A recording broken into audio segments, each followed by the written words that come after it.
ضرور محترم تپوس کړي تقلید باره کې د علماء اقوال بیان کا تقلید باره کې د علماء ډېر اقوال دي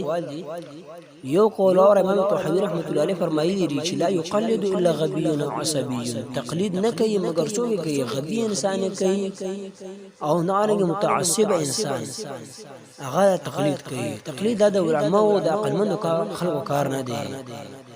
ابن عابدین پر اسم مفتی اول جلد صفحه نمبر 32 کې دا خبره ذکر کړې ده ضرور محترم تپوس کړي تقلید باره کې د علماء اقوال بیان کا تقلید باره کې د علماء ډېر اقوال دي یو قول اور امام طحاوی رحمت الله علیه فرمایي دي چې لا یقلد الا غبی او عصبی تقلید نه کوي مگر څوک کوي غبی انسان کوي او نارنګ متعصب انسان هغه تقلید کوي تقلید د علماء او د عقلمندو خلکو کار نه دی ابن عابدین پر اسم مفتی اول جلد صفحه نمبر 32 کې دا خبره ذکر کړې ده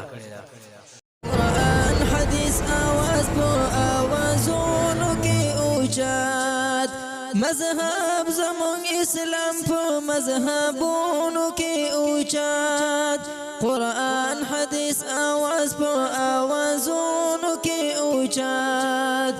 مذهب زمون اسلام په مذهبونو کې اوچات